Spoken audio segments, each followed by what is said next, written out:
안녕하세요, 시청자 여러분. 오늘 이야기도 함께 들어보시죠. 남편의 누나가 임신을 했습니다. 시어머니는 누나를 저희 집으로 데려와 안방을 내어주라고 강요했죠. 저는 고개를 끄덕이며 동의한 뒤 여행 계획을 세웠습니다. 그러자 시댁 식구들이 겁에 질려 제게 90통의 전화를 걸어왔습니다. 저는 받지 않았고 그들은 공황 상태에 빠졌죠. 화려한 도시 서울에서의 제 삶은, 저 서연과 남편 민준의 관계는 언뜻 보기에 완벽한 그림 같았습니다. 도시의 불빛이 발밑에 별처럼 반짝이는 강남의 고급 아파트에 꾸린 우리의 보금자리. 매일 아침이면 갓 내린 커피 향이 아침 햇살과 어우러지는 곳. 이 집은 단순한 집이 아니었습니다. 우리가 함께 쌓아 올린 경제적 독립과 사랑의 증거였죠. 적어도 저는 그렇게 믿었습니다. 민주는 제가 사랑하는 사람이자 남편이지만 그는 지방의 전통적인 가정 출신이었습니다. 그곳에서는 힘들게 번 돈에 가족이라는 보이지 않는 족쇄가 따라붙곤 했죠. 반면 저는 평범한 가정에서 자랐지만 개인적인 노력과 이른 나이에 시작한 부동산 투자 덕분에 꽤 큰 자산을 모을 수 있었습니다. 우리가 이 아파트를 매입하기로 결정했을 때 총 매매가는 9억 원이었습니다. 신혼부부에게 재정 문제는 투명하게 해결해야 할 숙제와도 같죠. 저는 민준에게 솔직하게 말했습니다. 나한테 현금 7억 원이 있어. 이건 결혼 전에 마련한 내 개인 재산이고 서류도 다 있어. 오빠, 나머지 2억은 은행에서 대출받되 그건 내가 주 책임자로 갚아나갈게. 대신 아파트 명의는 내 단독 명의로 하고 싶어. 그때 민주는 계산적인 기색 하나 없이 고마움과 사랑이 가득한 눈으로 저를 바라보았습니다. 우리 아내가 이렇게 능력 있으니 난 당신만 믿어. 당신 뜻대로 해. 우리가 함께 있을 수만 있다면 뭐든 좋아. 저는 그 약속을 믿었습니다. 아파트 가격의 약 78%에 해당하는 7억 원은 제가 제 돈으로 계약금을 치렀습니다. 나머지는 은행 대출이었고 우리는 매달 공동 생활비 계좌에서 대출금을 상환했습니다. 저는 혹시 모를 비상 상황에 대비해 그 공동 계좌에 항상 대출 상환액보다 훨씬 큰 금액을 유지해 두곤 했습니다. 저는 이 집에 물질적인 것뿐만 아니라 제 모든 정신과 마음을 쏟아부었습니다. 제게 이곳은 안전한 피난처이자 민준과 제가 외부의 간섭이나 험담에 휘둘리지 않고 자유롭게 우리 삶을 꾸려나갈 수 있는 공간이었습니다. 하지만 인생이란 잔잔한 호수 같을 수만은 없는 법이죠. 우리가 아파트에 입주하고 모든 것이 안정되자 익숙한 곳으로부터 작은 균열이 생기기 시작했습니다. 바로 시댁이었습니다. 시어머니인 최 여사님은 가정 내에서 막강한 권력을 가진 분이셨습니다. 그 권력은 돈에서 나오는 것이 아니라 어머니라는 역할과 모든 것을 자기 뜻대로 하려는 습관에서 비롯된 것이었죠.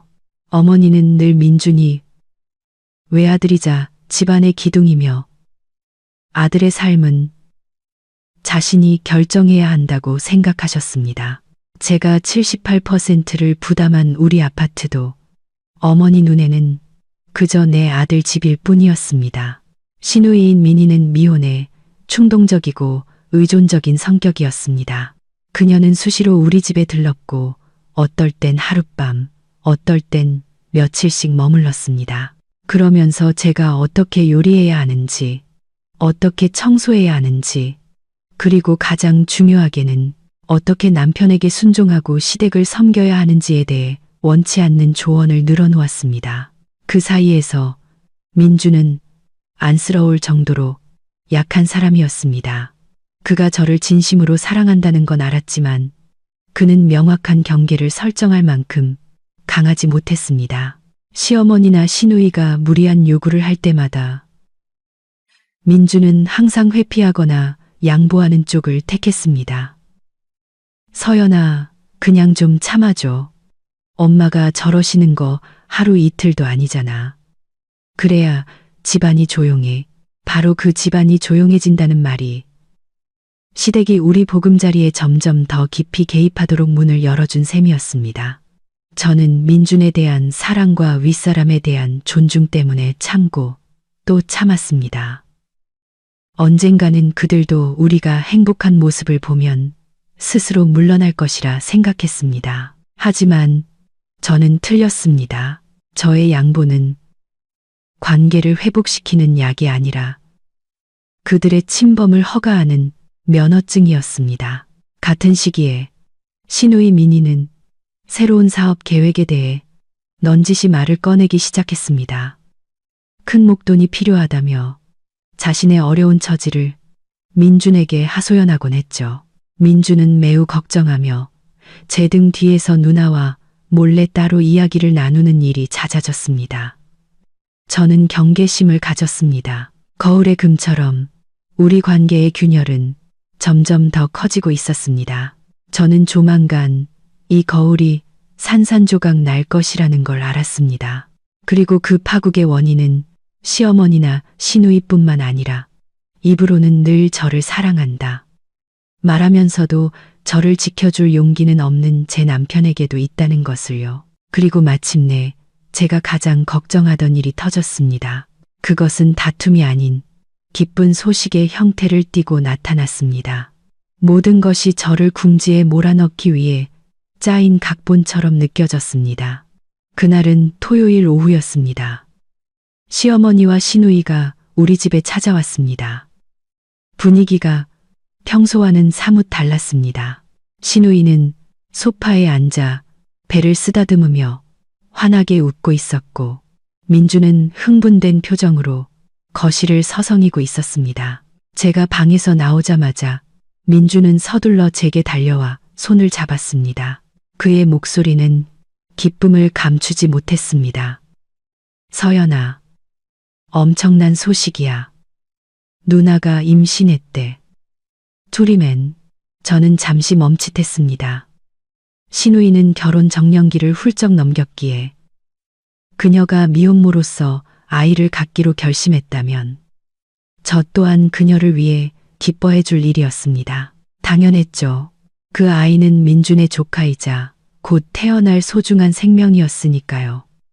저는 미소를 지으며 시누이에게 다가갔습니다. 어머, 형님. 정말 축하드려요. 너무 기쁜 소식이네요.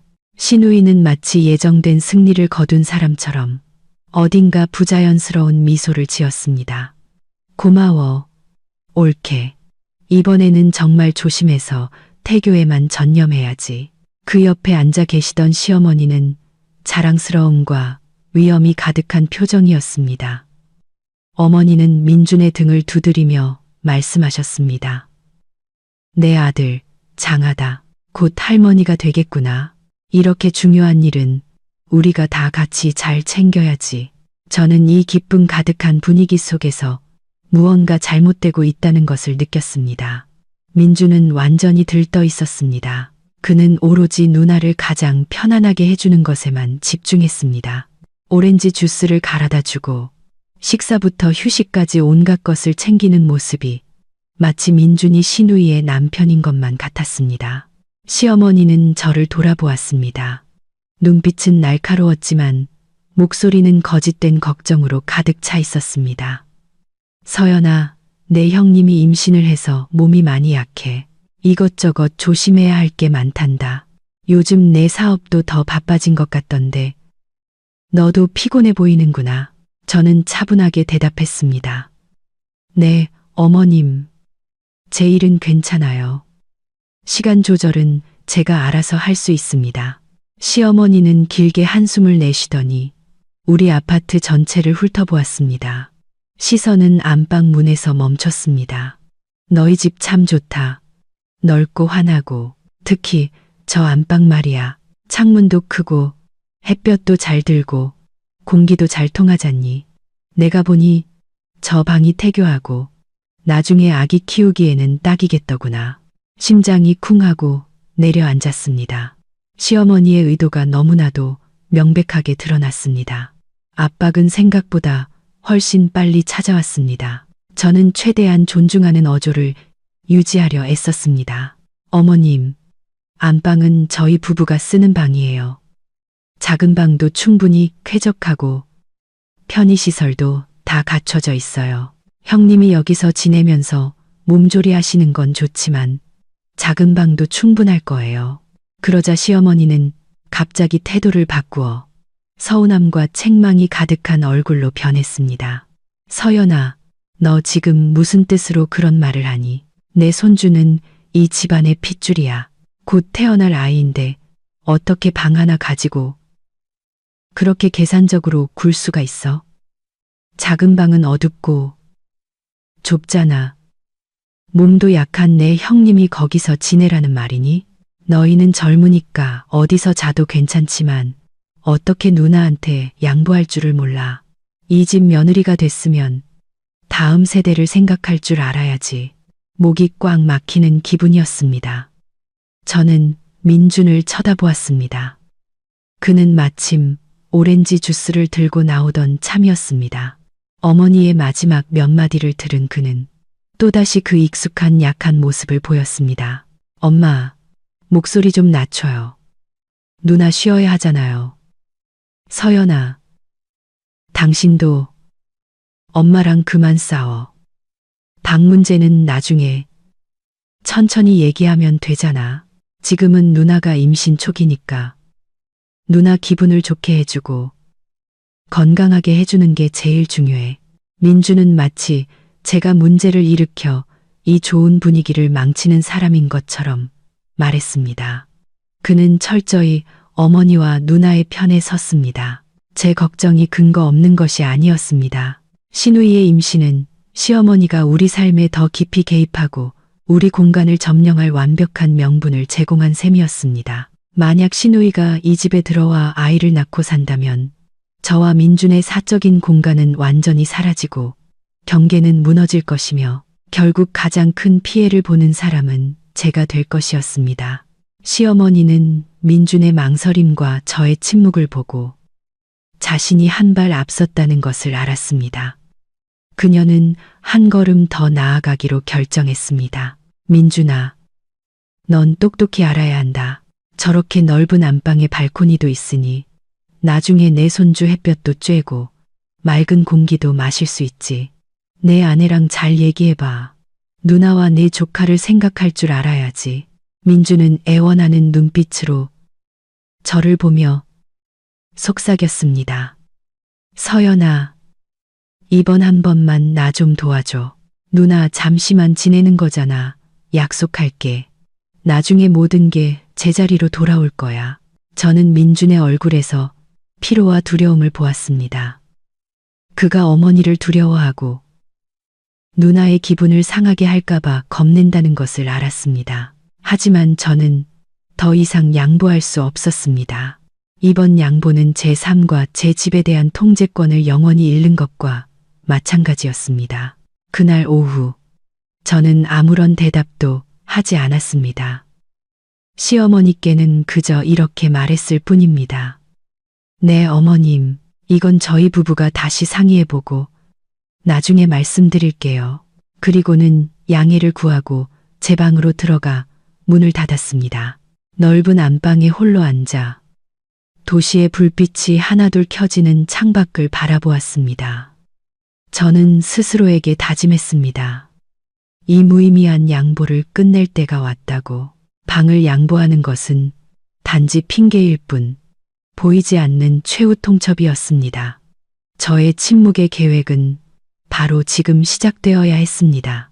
더 이상 감정에 휘둘릴 수 없었습니다. 이성과 냉정한 숫자들의 근거에 행동해야만 했습니다.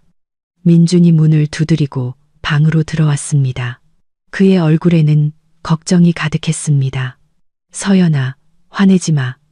엄마는 그냥 누나 걱정돼서 그러시는 거야. 당신 기분 안 좋은 거 알지만 우리가 조금만 양보하면 안 될까? 저는 자리에서 일어나 민준의 눈을 똑바로 쳐다보았습니다. 민준 씨, 이게 양보라고 생각해요? 이건 강요예요. 당신은 지금 내 개인 재산을 다른 사람의 부당한 요구를 위해 쓰라고 하고 있어요. 이게 공평하다고 생각해요. 민주는 당황했습니다. 그는 제 질문에 정면으로 답하지 못했습니다.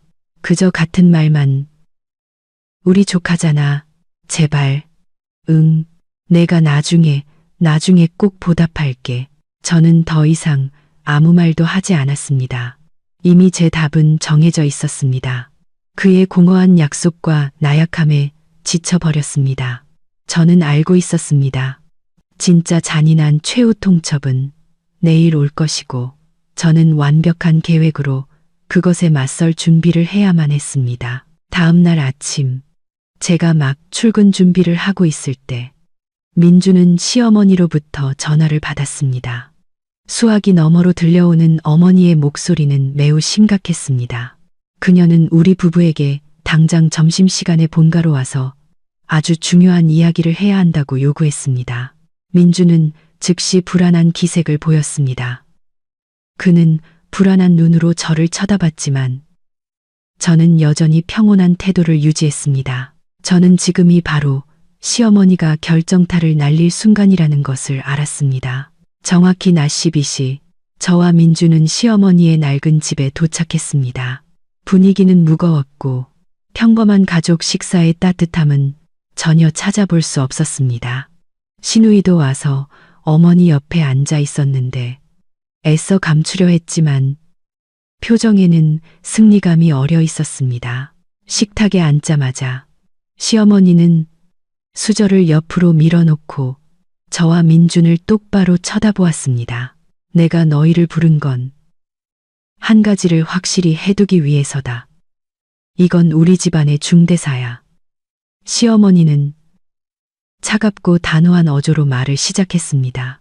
민준이 서둘러 끼어들었습니다. 엄마, 무슨 일인데 그렇게 심각하게 말씀하세요. 할 말씀 있으시면 그냥 편하게 하세요. 시어머니는 민준의 말을 무시하고 시선을 제게 고정했습니다. 서연아, 네가 내 사업도 하고 능력 있는 거 안다. 하지만 이 집 며느리가 된 이상 뭐가 가장 중요한지는 알아야지. 안방 문제는 내가 깊이 생각해 봤는데 다른 방법은 없다. 시누이가 즉시 거들었습니다. 그녀의 말투는 너무나도 자연스러웠습니다. 맞아요. 옳게 내 안방이 집에서 햇빛도 제일 잘 들고 제일 넓잖아요. 제가 지금 임신 중이라 의사 선생님도 조용하고 쾌적한 공간에서 쉬어야 한다고 하셨어요. 나중에 아기 태어나면 햇볕도 쬐어주고 유모차 놓을 공간도 필요한데 작은 방은 턱없이 부족해요. 저는 아무런 반응 없이 표정에 감정이 드러나지 않도록 유지하며 듣고만 있었습니다. 그들이 어디까지 가는지 보고 싶었습니다. 시어머니는 제 침묵을 보고 제가 흔들리고 있다고 생각했는지 한 걸음 더 압박해왔습니다. 서연아, 마지막으로 말한다. 나는 네가 당장 안방을 네 형님과 내 손주에게 양보할 것을 요구한다. 민준이는 내 아들이고 이 집안의 기둥이야. 누나와 조카를 챙길 책임이 있어. 너희는 아직 젊고 건강하니까 잠시 작은 방에서 지내는 건 아무 문제도 아니지. 혈육의 정을 생각해야지. 그 순간 민주는 눈에 띄게 망설이기 시작했습니다. 그는 어머니와 저를 번갈아 보며 괴로운 표정을 지었습니다. 그는 테이블 밑으로 제 손을 잡고 꽉 쥐었습니다. 그리고 더듬거리며 말했습니다. 엄마, 그건 서연이한테도 좀 힘든 일이에요. 이 집 엄마도 아시잖아요. 대부분 서연이가 번 돈으로 산 거예요. 민준의 말은 시어머니의 인내심에 찬물을 끼얹는 격이었습니다. 그녀는 손으로 테이블을 세게 내리쳤고 그 건조한 소리에 모두가 깜짝 놀랐습니다. 민준아, 너 지금 뭐라고 했니? 돈? 감히 이 엄마 앞에서 돈 얘기를 꺼내? 넌 아들이면서 네 아내 하나 휘어잡지 못하고 아내가 돈을 핑계로 이 엄마한테 대들고 시댁 식구를 외면하게 내버려둬. 시어머니의 목소리는 이제 더 이상 자제력을 찾아볼 수 없었습니다. 민준 씨, 더 이상 아무 말도 할 필요 없어요. 제가 민준의 말을 단호하게 끊었습니다. 그를 쳐다보지 않고 시어머니를 똑바로 응시했습니다. 시어머니는 제가 굴복했다고 생각했는지 제 동의를 기다리며 고개를 쳐들었습니다. 하지만 민준이 겁에 질렸지만 약한 목소리로 다시 말을 이었습니다. 엄마, 제발요. 뭐든 상의할 수 있잖아요. 저랑 서연이가 누나를 최선을 다해 돌볼게요. 하지만 박문재는 시어머니는 민준이 말을 끝내기도 전에 자리에서 벌떡 일어나 의자를 뒤로 밀쳤습니다. 그녀는 민준을 노려보았고 그 눈빛은 날카로운 칼과 같았습니다. 그녀의 말은 마지막 일격과도 같았습니다. 좋다. 너희 부부가 내 말을 듣지 않겠다면, 가족을 위하지 않겠다면, 내 손주를 위하지 않겠다면 나도 이 결혼 더는 필요 없다. 민준아, 똑똑히 들어라. 내 아내 서연이가 누나에게 안방을 내주지 않는다면 그냥 이혼해. 당장 이혼하라고. 넌 우리 집 외아들이야. 자기 재산만 지키려는 이기적이고 몰상식한 며느리 때문에 내가 망신당하게 둘 순 없어. 시댁을 위해 헌신할 줄 모르는 아내는 나도 받아들일 수 없다. 민준아, 선택해라. 엄마와 가족을 선택할 거냐, 아니면 내 이기적인 아내를 선택할 거냐. 시어머니의 선언은 작은 방 안에 울려 퍼졌습니다. 이혼. 제가 마음의 준비를 하고 있던 단어였습니다. 하지만 시어머니의 입에서 직접 듣는 것은 여전히 고통스러웠습니다. 민주는 완전히 무너져 내렸습니다. 그는 그 자리에 얼어붙은 듯 얼굴이 핏기 하나 없이 창백해졌습니다. 그는 애원하는 눈빛으로 어머니를 보다가 다시 저를 돌아보았습니다. 그의 눈에는 무력감과 두려움이 가득했습니다. 어머니와 저, 가족과 사랑, 둘 다 잃을지도 모른다는 공포였습니다. 저는 여전히 가만히 앉아 심호흡을 하며 마음의 동요를 드러내지 않았습니다. 저는 민준의 나약함을 꿰뚫어 보고 있었습니다. 그는 감히 저를 보호하기 위해 나서지 못할 것입니다. 그는 회피하거나 항복하는 길을 택할 것입니다. 제가 아닌 그의 어머니가 내뱉은 이 이혼 협박이야말로 제 인내의 잔을 채운 마지막 물방울이었습니다. 민준 씨, 아무 말도 하지 마세요. 제가 입을 열었습니다. 제 목소리는 놀라울 정도로 부드러웠습니다. 마치 긴장된 공기 속을 스치는 시원한 바람처럼요. 저는 시어머니를 돌아보며 기묘한 미소를 지었습니다. 네, 어머님, 하시는 말씀 잘 들었습니다. 어머님 뜻대로 하겠습니다. 형님께 안방을 내어드리겠습니다. 방 전체가 절대적인 침묵에 휩싸였습니다. 시어머니, 시누이, 그리고 민준까지 모두가 너무 놀라 말을 잇지 못했습니다. 그들은 제가 이렇게 쉽게 항복할 줄은 꿈에도 몰랐을 것입니다. 민준은 믿을 수 없다는 표정으로 저를 바라보았습니다. 마치 진심이야 라고 묻는 것 같았습니다. 저는 조용히 고개를 끄덕였습니다. 굴복하는 듯 보였지만 사실은 더 큰 계획의 시작을 알리는 마지막 대답이었습니다. 네, 오늘 밤 바로 작은 방으로 짐을 옮기겠습니다. 어머님과 형님은 걱정 마시고 형님 건강만 잘 챙기세요. 말을 마친 저는 자리에서 일어나 시어머니와 시누이에게 정중히 인사하고 집을 나섰습니다. 민준이 제 이름을 불렀지만 저는 돌아보지 않았습니다. 저는 이제부터 더 이상 수동적인 피해자가 아니라는 것을 알았습니다. 이 양보야말로 저만의 침묵의 전략을 시작할 수 있는 열쇠였습니다. 저는 강요에 대한 증거와 행동할 시간을 벌기 위한 표면적인 동의, 제가 필요했던 것을 모두 얻었습니다. 시댁을 나서자 놀라움과 안도감에 휩싸인 그들을 뒤로 했습니다. 민준이 저를 따라 대문까지 달려 나왔습니다. 그의 얼굴에는 기쁨과 걱정이 뒤섞여 있었습니다. 마치 상처 하나 없이 전쟁에서 벗어난 사람 같았죠. 서연아, 왜 그렇게 빨리 동의했어? 난 당신이 엄청 화내고 끝까지 싸울 줄 알았는데. 민준이 혼란스러운 목소리로 물었습니다. 저는 돌아서서 민준을 바라보았습니다. 제 눈에는 더 이상 평소의 따뜻함 대신 차가운 계산이 서려 있었습니다. 제 계획을 그에게 자세히 설명할 필요는 없었습니다. 민준 씨, 내가 끝까지 싸우면 뭘 얻을 수 있는데요? 어머님은 이혼 얘기까지 꺼내셨잖아요. 당신이 어머님께 안 돼요라고 말할 용기가 있다고 생각해요? 난 이제 이런 무의미한 논쟁에 지쳤어요. 안방, 그냥 양보할게요. 모든 게 조용히 해결됐으면 좋겠어요. 저는 지치고 체념한 듯한 어조로 말했지만 그 속에는 단호함이 숨어 있었습니다. 제 말을 들은 민주는 안도의 한숨을 내쉬었습니다. 그는 저를 끌어안았습니다. 그럴 줄 알았어. 우리 아내가 제일 현명하다니까. 고마워. 서연아, 정말 고마워. 당신이 손해보는 거 아는데 내가 나중에 꼭 보답할게. 자, 이제 집에 가서 짐 정리하자.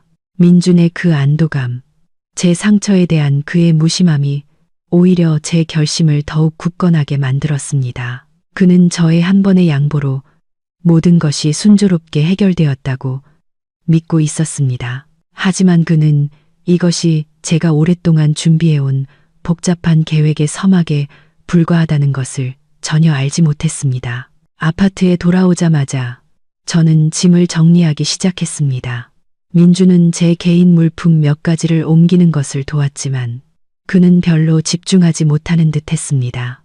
그는 여전히 기분 좋게 어머니와 시누이에게 전화를 걸어 제가 방을 양보하기로 했으니 언제든 짐을 옮겨와도 좋다고 알렸습니다. 네, 엄마, 걱정 마세요. 서연이가 다 정리했어요. 내일 누나 바로 와서 쉬어도 돼요. 네, 알았어요. 제가 아내 잘 챙길게요. 걱정 마세요. 저는 민준의 통화를 똑똑히 들었고 그가 스스로를 가족 갈등을 해결한 영웅이라고 생각하고 있다는 것을 알았습니다. 저는 안방에서 가장 중요한 개인 물품들을 작은 방으로 옮기기 시작했습니다. 짐을 정리하는 과정에서 저는 침묵의 계획 첫 단계를 실행에 옮겼습니다. 바로 증거 수집과 정리였습니다.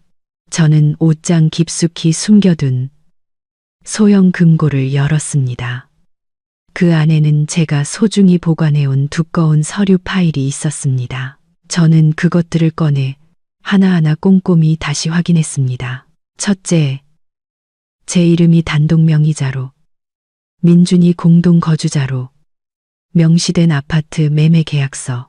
둘째, 혼인 전 형성된 본인, 고유재산으로 아파트 대금을 지급함이라고 명확히 기재된 7억 원 계좌 이체 확인서. 셋째, 이 돈이 부부 공동재산이 아님을 증명하는 공증받은 제 개인 재산 증명서. 저는 이 모든 서류를 다시 한번 휴대폰으로 촬영한 뒤 저만 비밀번호를 아는 안전한 클라우드 저장소에 전자사본을 업로드했습니다. 원본은 방수 상자에 넣어 잠근 후 작은 방 수납장 깊숙한 곳에 숨겨두었습니다. 저는 재산에 대한 증거뿐만 아니라 간섭과 강요에 대한 증거도 수집했습니다. 시어머니가 민준에게 제가 방을 양보하지 않으면 이혼하라고 요구했던 통화 내용을 녹음해둔 음성 메시지함을 다시 확인했습니다. 또한 시누이와 시어머니가 우리 삶에 개입했던 모든 날짜와 사건들을 상세히 기록해 두었습니다. 민주는 제가 너무 꼼꼼하게 짐을 정리하는 것을 보고 물었습니다. 뭘 그렇게 꼼꼼하게 정리해? 그냥 방만 옮기는 거잖아. 저는 싸늘한 침묵으로 답했습니다. 중요한 물건들이라서요. 신경 쓰지 않아도 돼요. 제 태도에 민주는 약간 기분이 상한 듯 했지만 그는 이내 자신의 작은 승리의 기쁨에 취해 그 사실을 잊어버렸습니다. 알았어. 천천히 정리해. 난 저녁 사러 밖에 좀 다녀올게. 오늘 내가 가족 문제를 잘 해결한 것 같아서 기분이 좋네. 봐, 우리가 조금만 양보하니까 모든 게 평화로워지잖아. 그는 정말로 모든 것이 평화로워졌다고 믿고 있었습니다. 그는 저의 이 양보가 곧 닥쳐올 거대한 폭풍의 전조라는 것을 전혀 깨닫지 못했습니다. 민준이 나간 후 저는 작은 방 문을 잠갔습니다. 이제 계획의 가장 중요한 단계인 자금 이동을 실행할 시간이었습니다. 민준이 나간 후 저는 다시 짐 정리로 돌아왔습니다. 하지만 이번에는 옷이나 책을 작은 방으로 옮기는 것이 아니었습니다. 저는 안방 문을 잠그고 개인 노트북을 켠 뒤 침묵의 전략 두 번째 단계에 착수했습니다. 바로 자금 이체 준비였습니다. 저는 화면 앞에 앉아 법적으로 완벽하게 보호받는 제 개인 재산으로 아파트에 투자된 금액들을 다시 확인했습니다. 하지만 제게는 그보다 더 큰 돈, 결혼 후 제 개인적인 투자로 불린 3억 5천만 원이 더 있었습니다. 이 돈은 비록 제 개인 재산이었지만 단기 투자의 현금 흐름을 원활하게 관리하기 위해 부부 공동 계좌와 연결된 별도의 계좌에 넣어두었습니다. 민주는 공동 계좌에 접근할 권한은 있었지만 이 연결 계좌의 존재와 규모에 대해서는 전혀 알지 못했습니다. 그는 그저 소소한 거래 내역만 볼 수 있었을 뿐이죠. 저는 이 3억 5천만 원을 인출하는 것이 위험한 한 수라는 것을 알았습니다. 그것은 엄청난 재정적 충격을 줄 것입니다. 하지만 이것이야말로 제가 이 수동적인 상황에서 벗어날 수 있는 유일한 지렛대였습니다. 제 피땀 어린 돈이 민준의 통제하에 놓여있게 할 수는 없었습니다. 특히 그가 자신의 가족을 위해 제 이익을 희생할 준비가 되어 있다는 것을 증명한 이상은요. 저는 오후 내내 모든 거래 내역을 다시 검토했습니다. 제 모든 금융 활동이 명확한 근거를 가지고 있는지, 이혼 준비에 필요하다면 어떤 자료가 더 필요한지 확인하고 싶었습니다. 저는 은행 거래 내역서를 추가로 복사하여 제가 각종 공과금, 월별 주택담보대출 상환금, 그리고 큰 생활비를 지불하기 위해 공동 계좌로 이체했던 큰 금액들을 눈에 띄게 표시해 두었습니다.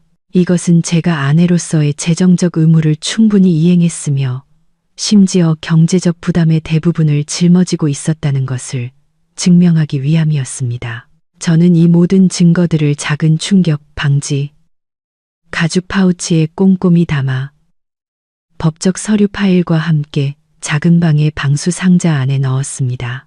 모든 증거는 제가 맞서 싸워야 할 그날을 위해 안전하게 보관되었습니다.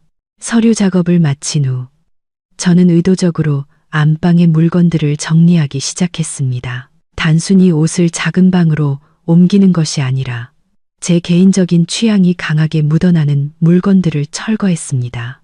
제가 직접 고르고 제 돈으로 산 물건들이었죠.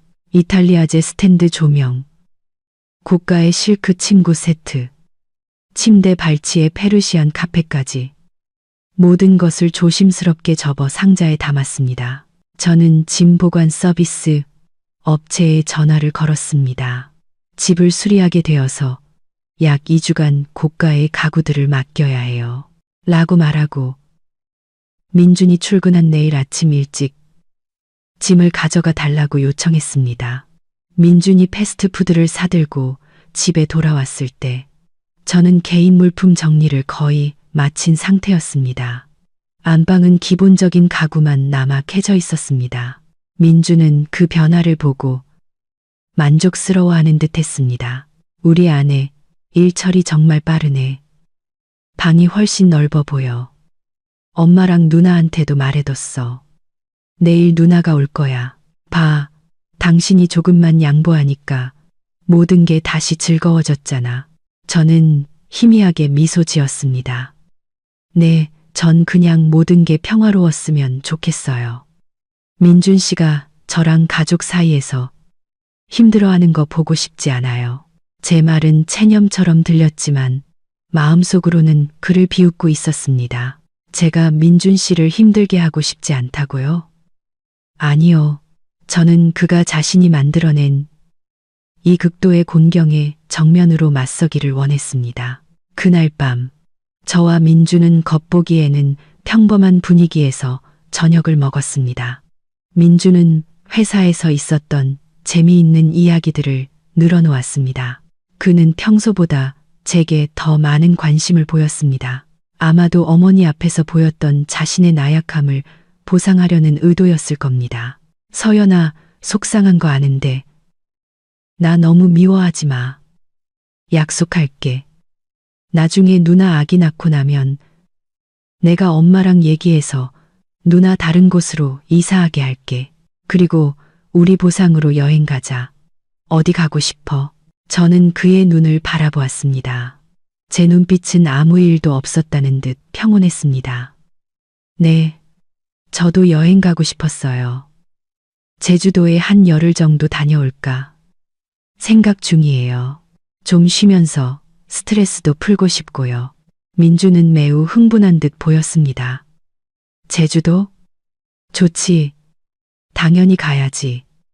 당신은 푹 쉬고 와. 내가 집에서 모든 일 다 처리할게.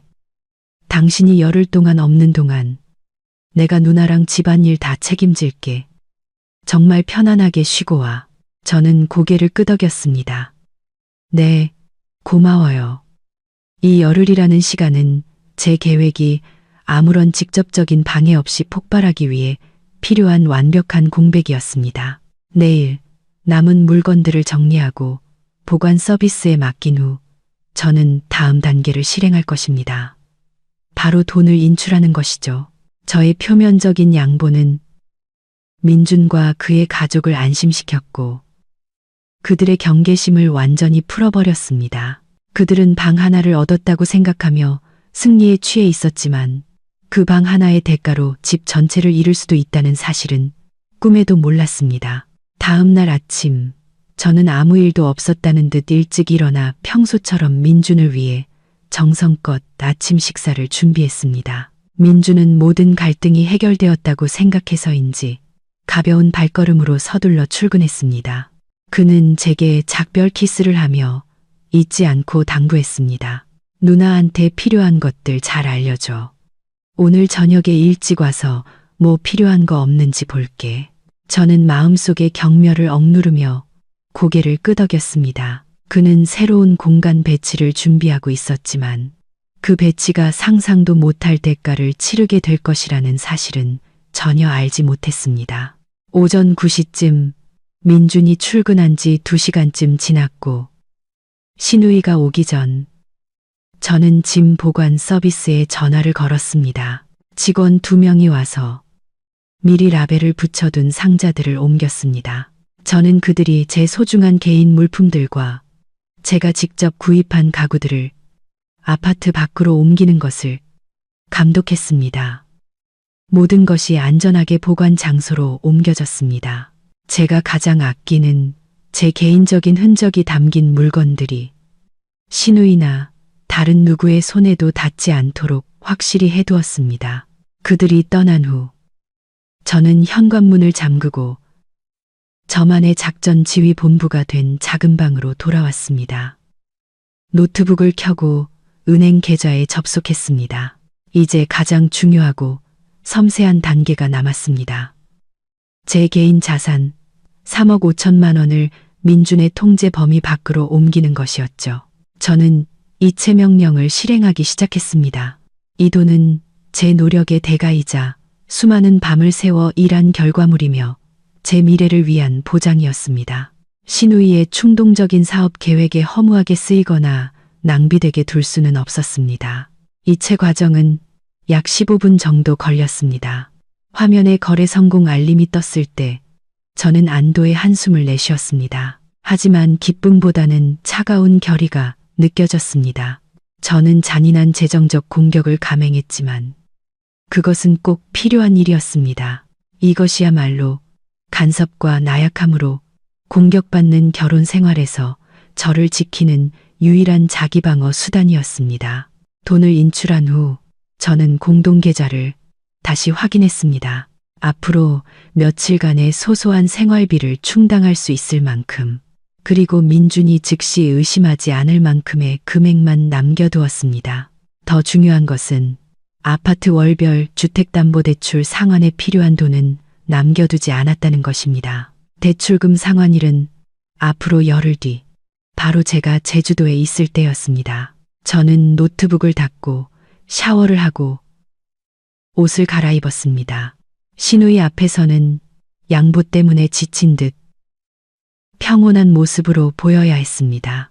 정확히 오전 11시, 신우이가 친구와 함께 짐을 들고 아파트에 나타났습니다. 그녀는 안방으로 들어서며 깔끔하고 sam하게 정리된 방을 보고 만족스러운 미소를 지었습니다. 형님, 방은 깨끗하게 다 치워뒀어요. 편하게 쉬세요. 임신 중이시니 건강 잘 챙기셔야죠. 저는 일부러 지친 듯한 목소리로 그녀에게 말했습니다. 신우이는 동정하는 듯한 눈빛으로 저를 쳐다보았습니다. 아이고, 올케가 고생이 많네. 마음 불편한 거 알지만 우리 조카 생각해서 조금만 참아줘. 나도 잠깐만 있을 거야. 아기가 좀 크면 따로 살 곳 알아볼게. 저는 대답 대신 희미하게 미소 지었습니다. 신우이는 안방에 자신의 개인 물품들을 정리하기 시작하며 매우 만족스러워했습니다. 그녀에게 이 방을 얻는 것은 승리였습니다. 하지만 그 승리가 제가 놓은 덫이라는 사실은 전혀 알지 못했습니다. 저는 신우이에게 안방 열쇠를 건네주고 작은 방으로 돌아왔습니다. 그리고 내일 아침 일찍 출발하는 제주도행 비행기 표를 예매했습니다. 제 계획은 민준의 무관심과 맹목적인 믿음 덕분에 완벽하게 진행되고 있었습니다. 그는 저의 단호한 움직임에 대해 전혀 눈치채지 못했습니다. 그는 제가 안방 싸움에서 졌기 때문에 모든 폭풍이 지나갔다고 생각하고 있었습니다. 신우이가 이사 온 그날 저녁, 민주는 평소보다 일찍 퇴근했습니다. 그는 큰 꽃다발과 누나를 위한 보양식 한 꾸러미를 들고 왔습니다. 집에 들어서자마자 민주는 안방에서 짐을 정리하고 있는 신우이를 보았습니다. 누나, 좀 편해졌어. 이 방 넓고 환해서 태교하기에는 최고지. 푹 쉬어. 필요한 거 있으면 뭐든지 말하고. 민주는 걱정 가득한 목소리로 말했습니다. 신우이는 만족스러운 미소를 지었습니다. 고맙다, 내 동생. 너 같은 동생이 있어서 얼마나 든든한지 몰라. 내 올케도 제법이더라. 난 또 끝까지 버틸 줄 알았지. 민주는 저를 돌아보았습니다. 저는 작은 방에서 남은 몇 가지 물건을 정리하고 있었습니다. 그의 얼굴에는 고마움과 미안함이 뒤섞여 있었습니다. 서연아, 나 미워하지 마. 당신이 손해본 거 아는데 이렇게 해주니 정말 기쁘다. 오늘 저녁에 내가 맛있는 거 사줄게. 보상하는 의미에서 저는 가볍게 고개를 끄덕이는 것으로 대답했습니다. 더 이상 어떤 원망의 말도 하지 않았습니다. 바로 이 침묵이 민준을 안심하게 만들었습니다. 그는 제 침묵을 체념과 피로의 표시라고 오해했고 반격을 준비하는 신호라고는 생각하지 못했습니다. 그는 제가 방을 양보한 후 완전히 포기했다고 믿었습니다. 그 후 며칠 동안 민주는 거의 모든 관심을 신우이에게 쏟았습니다. 그는 퇴근하자마자 안방으로 달려가 누나의 안부를 묻고 보양식과 음료를 사다 날랐습니다. 심지어 신우이를 위해 작은 의료기기 몇 개를 사오기도 했습니다.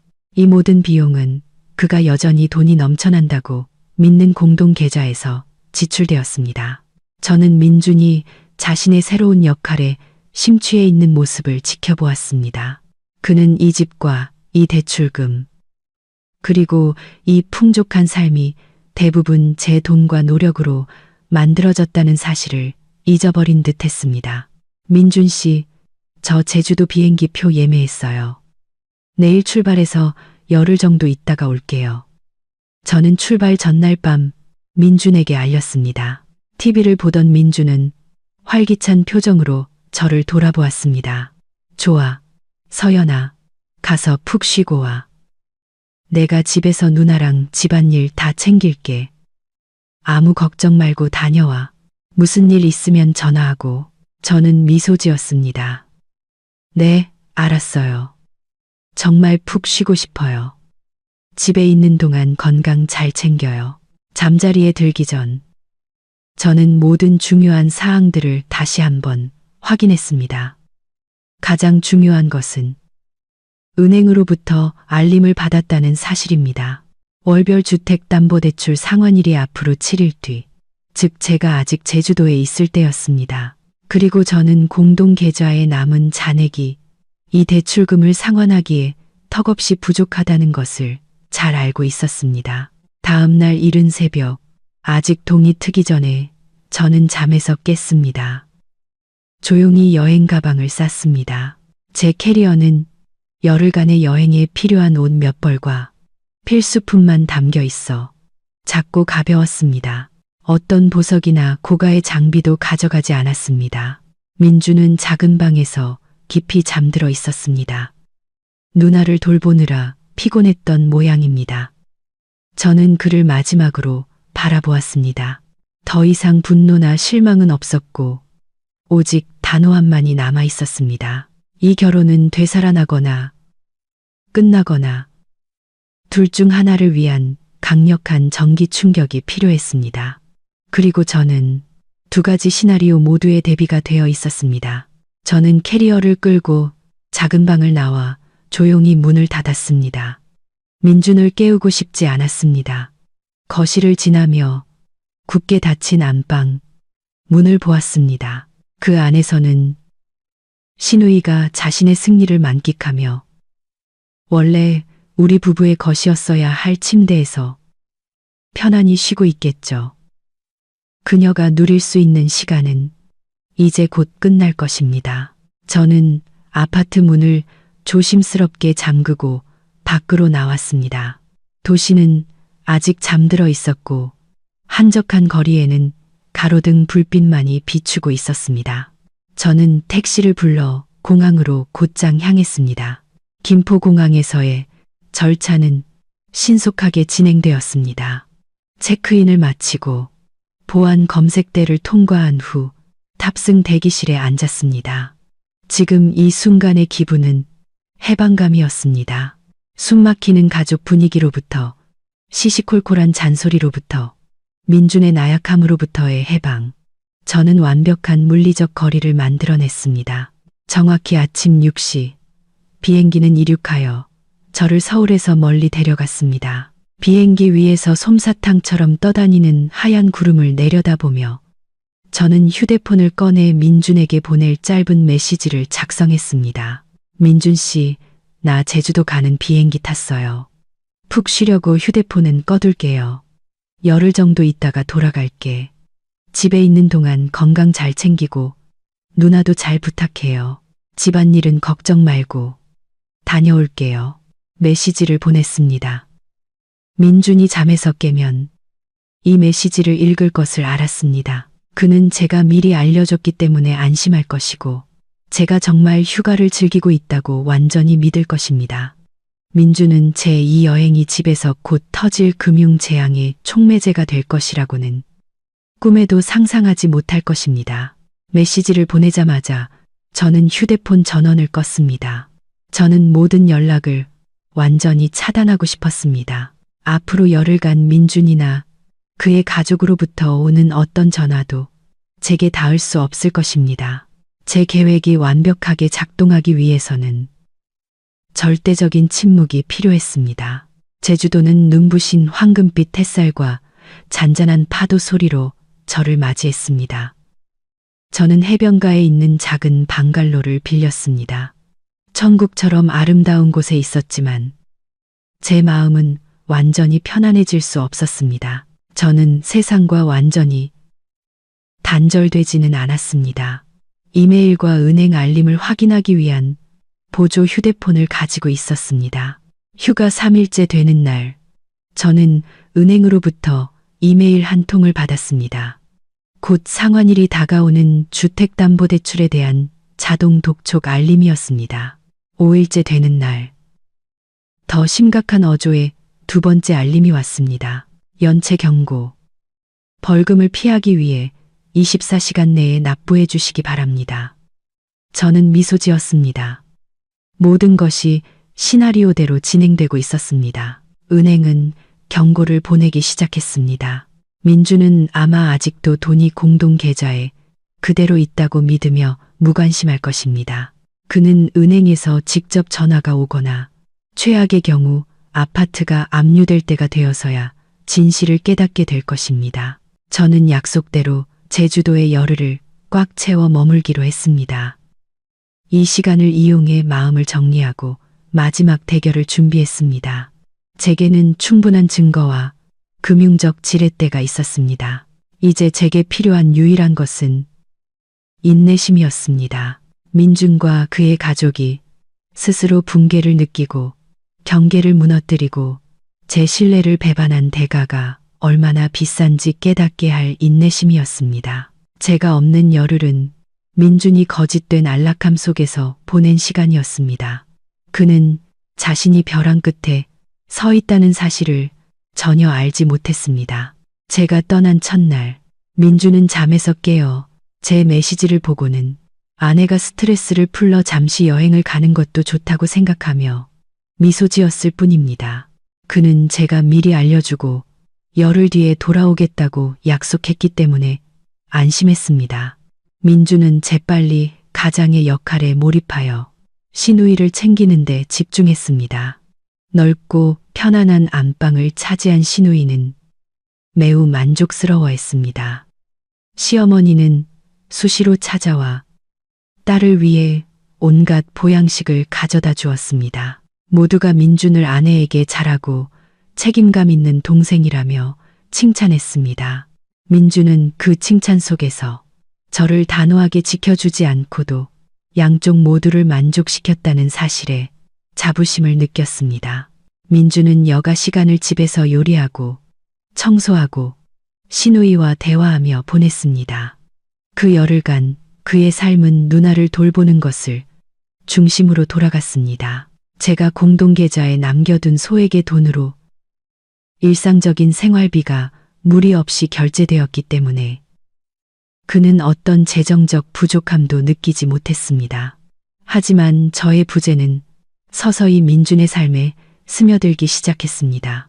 민준은 잠시 그런 생각을 하다가도 이내 떨쳐버렸습니다. 그는 딱 열흘뿐이야. 조금만 참자. 서연이가 돌아오면 모든 게 원래대로 돌아올 거야. 라고 스스로를 다독였습니다. 그는 공동 계좌를 전혀 확인하지 않았습니다. 민주는 제가 더 많은 돈을 벌고 항상 큰 지출을 관리했기 때문에 재정 관리에 있어서는 저를 절대적으로 신뢰하는 습관이 있었습니다. 민주는 자신이 공동 예금 계좌라고 믿었던 3억 5천만 원이 그 자리에 그대로 있으며 월별 대출금 상환은 물론 어떤 긴급 상황에도 대비할 수 있다고 당연하게 생각했습니다. 그는 의심할 이유가 전혀 없었습니다.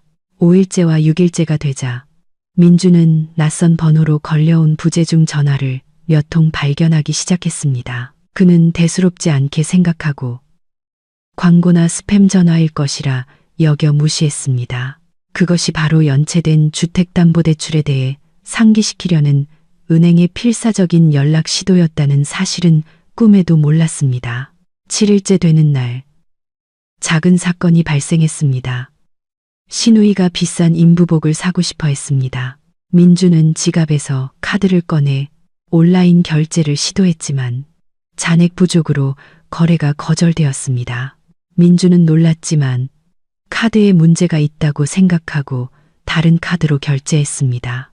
그는 은행 앱에 로그인해서 전체 잔액을 확인할 생각은 전혀 하지 않았습니다. 그저 이번 달에 돈을 좀 많이 썼나 보다 하고 단순하게 생각했습니다. 이러한 그의 무관심과 제가 휴대폰을 완전히 꺼둔 상황이 치명적인 공백을 만들어냈습니다. 민주는 여전히 자만심과 안도감의 거품 속에 있었습니다. 반면 밖에서는 은행의 카운트다운 시계가 거의 0을 향해 가고 있었습니다. 열흘이 거의 끝나가고 있었고 민주는 제 말이 아닌 차갑고 냉정한 제3자, 즉 은행으로부터 가장 혹독한 현실을 마주하게 될 것이었습니다. 제 여행 8일째 되는 날, 재앙은 드디어 아파트 문을 두드리기 시작했습니다. 그날 오후, 민주는 집에서 시누이를 위해 제비집 죽을 막 끓여준 참이었습니다. 거실에서 TV를 보고 있는데 그의 휴대폰이 울렸습니다. 이번에는 낯선 번호가 아니라 우리 부부가 주택담보대출을 받은 은행의 고객센터 번호였습니다. 민주는 잠시 망설이다가 전화를 받았습니다. 네, 여보세요. 전문적이지만 매우 심각한 어조의 은행 직원 목소리가 들려왔습니다. 네, 박민준 고객님 맞으신가요? 저희는 오호은행입니다. 고객님, 부부 명의의 주택담보대출건으로 연락드렸습니다. 월 상환금이 현재 7일째 연체 중입니다. 저희가 여러 차례 이메일과 문자를 보내고 전화도 드렸지만 연락이 닿지 않았습니다. 규정에 따라 10일 이상 연체될 경우 연체 이자가 부과되며 계약에 따라 담보자산 압류 통지서가 발송될 예정입니다. 민주는 그 말을 듣는 순간 얼굴이 새하얗게 질렸습니다. 그는 자신의 귀를 거의 믿을 수 없었습니다. 연체요? 압류요? 잠깐만요. 뭐라고 하셨어요? 연체라니요. 뭔가 착오가 있는 것 같은데요. 저와 제 아내의 공동 계좌에는 항상 돈이 충분히 들어 있어요. 어떻게 연체가 될 수 있죠? 저희는 항상 제때 납부해 왔는데요. 민주는 당황해서 목소리가 떨렸습니다. 은행 직원은 여전히 침착한 태도를 유지했습니다. 네, 고객님. 제가 시스템을 다시 확인했습니다. 은행에서 상환일에 고객님 부부의 공동 계좌에서 자동 이체를 시도했으나 잔액 부족으로 실패했습니다. 현재 고객님의 공동 계좌 잔액은 5월 상환금인 300만 원을 결제하기에 턱없이 부족한 아주 소액만 남아 있습니다. 민준의 머릿속이 핑 돌았습니다. 300만 원은 월 상환금액.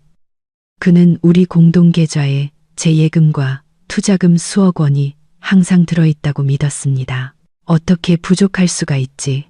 잠시만 기다려주세요. 제가 바로 확인해 볼게요. 압류 통지서나 벌금 같은 건 절대 보내지 마세요. 민주는 서둘러 말하고 직원에게 인사도 제대로 못한 채 전화를 끊었습니다. 민주는 손이 너무 떨려서 휴대폰에 은행 앱을 여는데 몇 초나 걸렸습니다. 그와 제가 자주 사용하던 공동 계좌에 로그인했습니다. 화면에 표시된 숫자는 마치 칼날처럼 민준의 심장을 찔렀습니다. 잔액 15만 원, 15만 원, 단돈 15만 원. 민준은 눈을 비비고 앱을 껐다가 다시 로그인했습니다. 숫자는 변하지 않았습니다. 그는 공황 상태에 빠져 최근 거래 내역을 확인했습니다. 일상적인 소소한 지출 외에는 어떤 큰 금액도 인출되지 않았습니다. 돈이 어디 갔지? 서연이의 예금이랑 투자금 3억 5천만 원이 어디로 사라진 거야? 민주는 극도의 공포 속에서 소리쳤습니다. 그는 제가 그 돈을 자금 순환과 대출 상환을 위해 연결 계좌에 보관하고 있다고 말했던 것을 똑똑히 기억했습니다. 그제야 민주는 제가 제주도로 떠나기 전에 했던 일들을 떠올렸습니다. 비정상적인 침묵, 믿을 수 없을 정도로 쉬웠던 양보, 그리고 여행에 대해 물었을 때 무관심한 태도. 민주는 즉시 작은 방으로 달려가 모든 서랍과 구석을 뒤졌지만 거액의 이체 증거나 은행의 이상한 통지서 같은 것은 아무것도 찾을 수 없었습니다. 제 휴대폰도 찾을 수 없었습니다. 민주는 서둘러 제게 전화를 걸었습니다.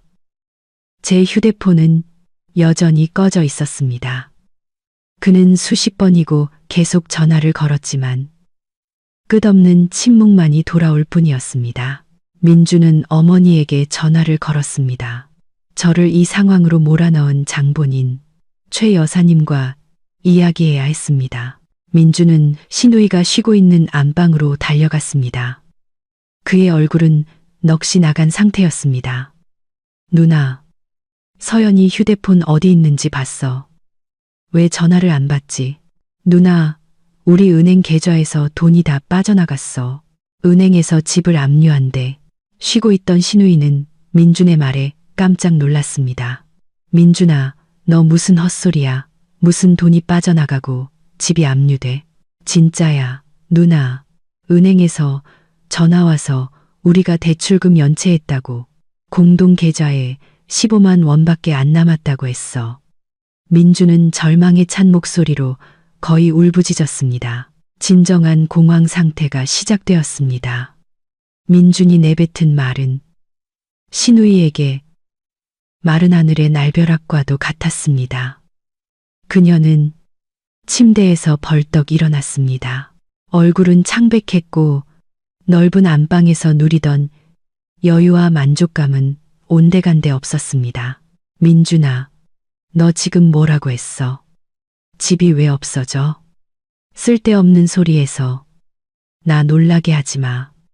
시누이는 애써 침착하려 했지만 목소리는 떨리고 있었습니다. 민주는 완전히 이성을 잃었습니다.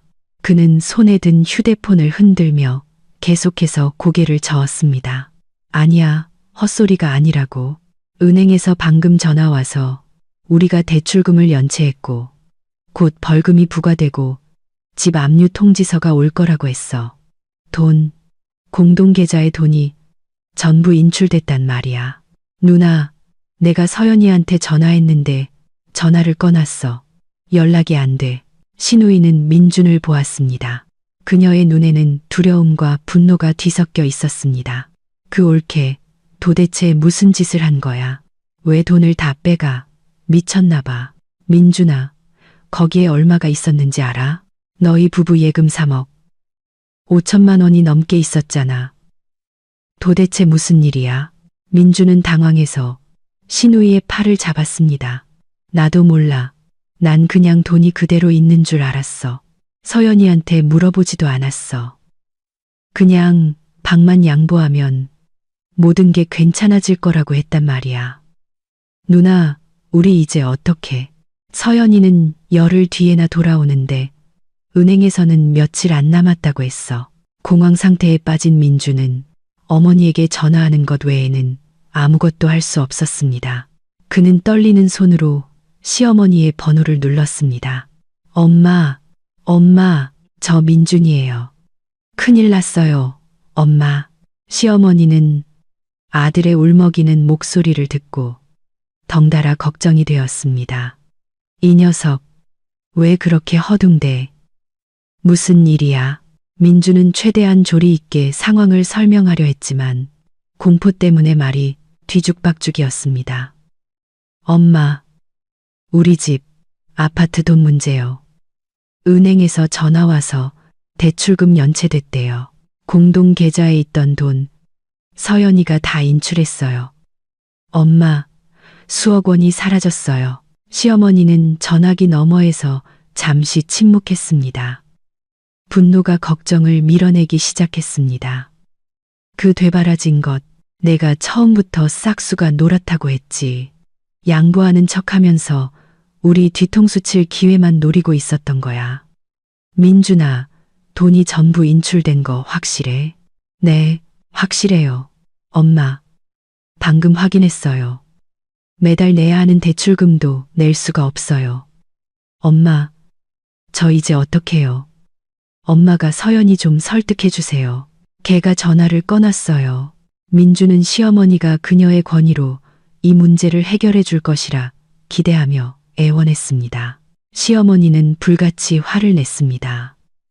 걔가 이미 돈을 빼돌리고 연락을 끊었는데 내가 무슨 수로 설득을 해?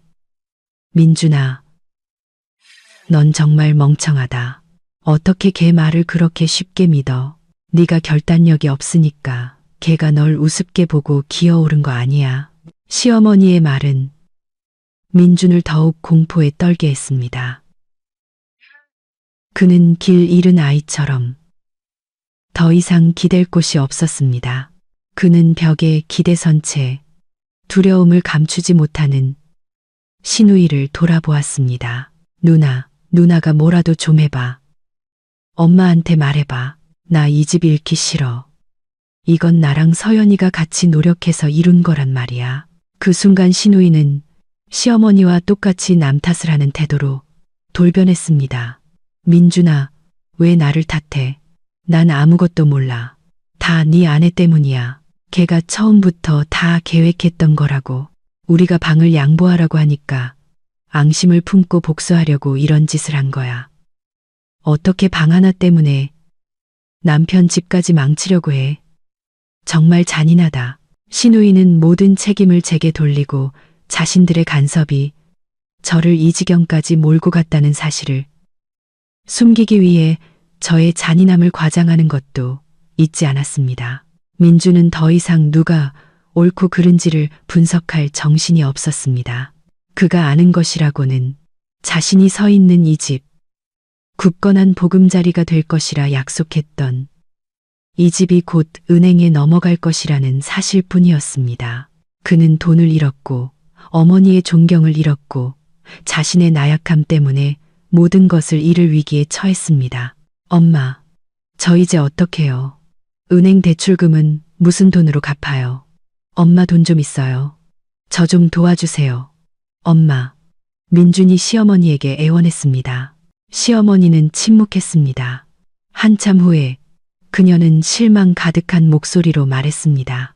민준아, 너도 알다시피 나한테 그런 큰 돈이 어디 있니? 네가 저지른 일은 네가 책임져. 어떻게든 네 아내랑 연락해서 겁을 줘서라도 돈을 다시 계좌에 넣어놓게 해. 갔어. 민주는 자신이 버림받았다는 것을 알았습니다. 그는 차가운 거실 바닥에 주저앉아 15만 원이라는 숫자가 찍힌 휴대폰 화면을 멍하니 바라보며 완전히 절망에 빠졌습니다. 한편 저는 여전히 제주도에서 돌아갈 정확한 시점을 기다리며 침묵을 지키고 있었습니다. 제주도에서의 열흘이 끝나고 저는 보조 휴대폰을 통해 상황을 면밀히 주시하고 있었습니다. 민준이 은행으로부터 전화를 받았고 공황 상태에 빠져 계좌를 확인했으며 절망 속에서 제게 연락을 시도했다는 것을 잘 알고 있었습니다. 민준이 어머니와 누나에게 전화를 걸었고 그들이 격렬하게 반응하며 모든 죄를 제게 뒤집어 씌우려 했다는 것도 알았습니다. 그들의 공황 상태야말로 그들이 자신들의 간섭이 초래한 대가를 이해했다는 가장 명확한 증거였습니다. 저는 오후에 서울로 돌아왔습니다. 곧장 집으로 가지 않고 휴식을 취하고 마음의 준비를 하기 위해 시내 중심가 근처의 서비스드 레지던스를 빌렸습니다. 다음 단계를 검토할 시간이 필요했습니다. 그날 밤 저는 주 휴대폰을 다시 켰습니다. 즉시 민준, 시어머니, 신우이로부터 온 수백 개의 메시지와 부재중 전화 알림이 쏟아졌습니다. 민준은 공포와 애원이 가득한 메시지들을 보냈습니다. 서연아, 어디야? 제발 전화 좀 받아. 부탁이야. 은행에서 빚 독촉 전화가 왔어. 계좌에 있던 돈이 사라졌어. 당신이 인출한 거야? 제발 집에 와서 얘기 좀 하자. 계좌에 돈 다시 넣어줘. 내가 미안해. 내가 잘못했어. 다시는 엄마랑 누나가 우리 일에 간섭하게 안 할게. 약속해. 시어머니는 분노와 협박이 담긴 메시지를 보냈습니다. 이 되바라진 것. 너 지금 무슨 짓을 하는 거냐? 우리 집안을 망하게 할 작정이야. 당장 집으로 돌아와. 그렇지 않으면 내가 널 고소할 거야. 내 아들 돈을 훔쳤다고 경찰에 신고할 거라고. 신우이도 만만치 않게 격렬했습니다. 옳게 정말 너무 잔인하네요. 그렇게까지 할 가치가 있어요? 방 하나 때문에 우리 가족 전부를 길바닥에 나앉게 하고 싶어요? 양심도 없어요? 저는 모든 메시지를 읽었지만 마음은 전혀 흔들리지 않았습니다. 민준의 사과와 애원은 너무 늦었고 시어머니와 시누이의 협박은 그들의 독단과 비이성을 더욱 확신시켜줄 뿐이었습니다. 다음 날 아침 저는 아파트로 돌아가기로 결심했습니다. 민준이 잠 못 이루고 저를 기다리고 있을 것을 알았습니다. 집으로 들어서자 아파트는 여전히 정돈되어 있었지만 공기는 긴장과 절망으로 가득 차 있었습니다. 민준은 넋이 나간 채 소파에 앉아 있었습니다. 얼굴은 수척했고 눈밑은 내랬습니다. 시누이는 그 옆에 앉아 걱정스러운 표정으로 계속해서 민준을 안심시키고 있었습니다. 민준은 저를 보자마자 용수철처럼 튀어올라 제 손을 꽉 잡았습니다. 서연아, 드디어 돌아왔구나. 어디 있었어? 왜 전화를 꺼놨어? 무슨 일이 일어났는지 알아? 저는 민준의 손을 단호하게 뿌리쳤습니다. 감정 없는 차가운 눈으로 그를 바라보았습니다. 네, 민준 씨. 전 제주도에서 휴가 보내고 왔어요. 말씀드렸던 대로요. 조용히 쉬고 싶어서 전화는 꺼놨고요. 무슨 일 있었나요? 민준은 제 태도를 보고 더욱 당황했습니다. 그는 제가 이렇게까지 침착할 줄은 몰랐던 것입니다. 무슨 일이 있었냐고. 계좌에 있던 돈이 전부 인출됐어. 은행에서는 빚 독촉을 하고 있고 며칠 안에 집 압류 통지서를 보낼 거래. 서연아, 당신 도대체 무슨 짓을 한 거야? 솔직하게 말해봐. 3억 5천만 원 어디로 옮긴 거야? 민주는 애써 침착하려 했지만 목소리는 여전히 떨리고 있었습니다. 저는 민준을 똑바로 쳐다본 뒤 그곳에 앉아있는 시누이를 향해 시선을 돌렸다가 다시 민준에게 질문으로 되받아쳤습니다. 민준 씨, 무슨 빚 얘기를 하시는 거죠? 제가 열흘 동안 집을 비우는 동안 은행 대출 상환을 포함한 모든 집안일은 당신 책임 아니었나요? 제가 집을 당신과 형님께 맡기고 갔잖아요. 매달 나가는 대출금을 관리하고 납부할 책임은 당신에게 있었어요. 왜 연체되게 놔뒀죠? 관리할 줄 몰랐나요? 제 말은 민준에게 찬물을 끼얹는 것과 같았습니다. 그는 제가 이런 논리로 맞받아칠 줄은 몰랐던 것입니다.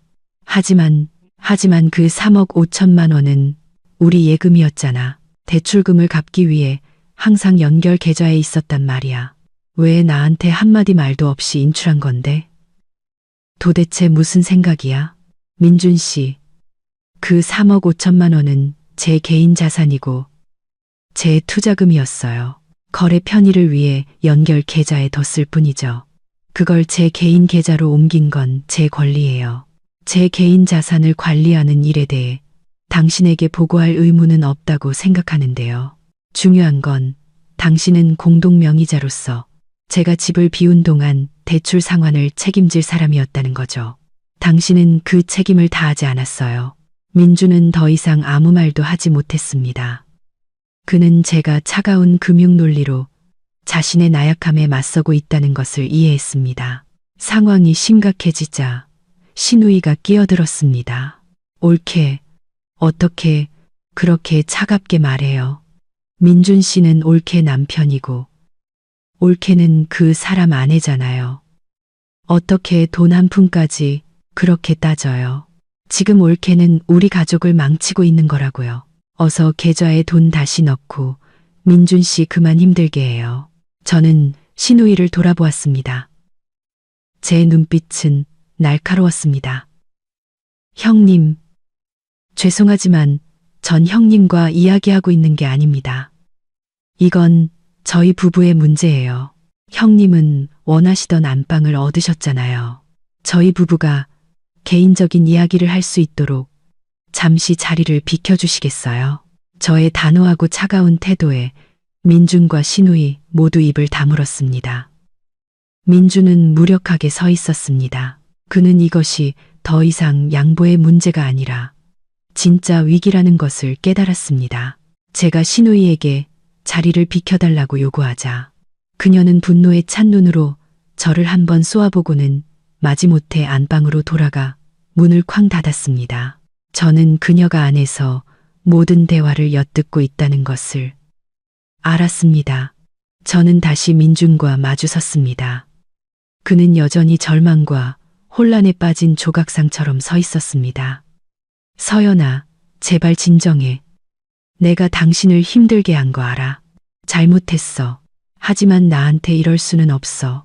왜 돈을 전부 인출했는지 이해가 안 가. 더 이상 날 믿지 못하는 거야. 민준의 목소리는 애원으로 가득 차 떨리고 있었습니다.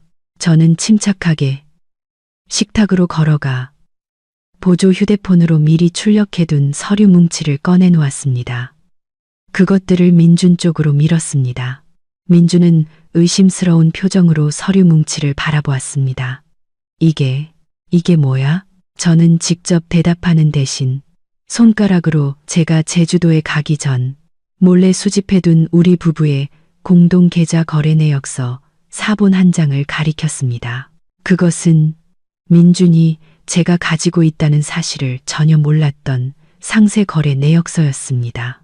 민준 씨, 잘 보세요. 이게 우리 공동 계좌 거래 내역서예요. 이 이체 내역 보이세요? 민준은 고개를 숙여 서류를 보았습니다.